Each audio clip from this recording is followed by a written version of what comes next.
నమస్తే, welcome to Padmini Ramya YouTube channel. అమ్మ భవానీ మాల వేసుకున్నారు కదా, ఆ మాలలో ఉన్నప్పుడు ఏ ఏ గుళ్ళు దర్శించుకున్నారన్నది ఈ వీడియోలో చూపించబోతున్నాను.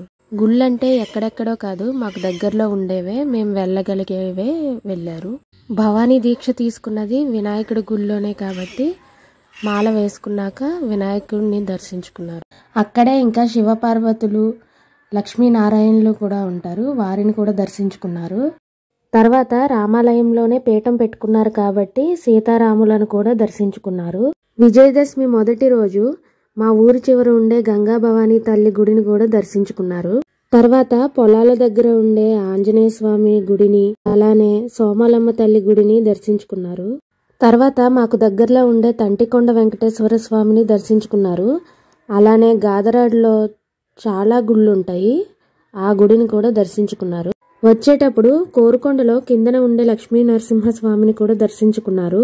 మా వీధిలో ఉండే అంకాలమ్మ తల్లిని, మా ఊరి ఆంజనేయ స్వామిని కూడా దర్శించుకున్నారు.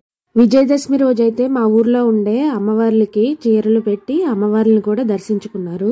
ఇలానే ప్రతి సంవత్సరం పెడతాము మేము. మా ఊర్లో వనదుర్గాదేవి గుడి పడిపోయింది కదా, ఆ అమ్మవారిని తీసి పక్కనే ఉన్న శివాలయంలో పెట్టారు, అక్కడ అమ్మవారికి కూడా పెట్టాము. ఇంకా గంగా భవానీ తల్లికి కూడా చీర పెట్టారు. తర్వాత ముసలమ్మ తల్లి టెంపుల్కి వెళ్ళి ముసలమ్మ తల్లికి కూడా చీర పెట్టారు. తర్వాత విజయవాడ దుర్గమ్మని దర్శించుకున్నారు. వచ్చేటప్పుడు అయితే చిన్న తిరుపతిలో వెంకటేశ్వర స్వామిని, అలానే మధ్య ఆంజనేయ స్వామి గుడిని దర్శించుకుని వచ్చారు. అమ్మ మాలలో ఉన్నప్పుడు ఈ గుళ్ళనైతే దర్శించుకున్నారు.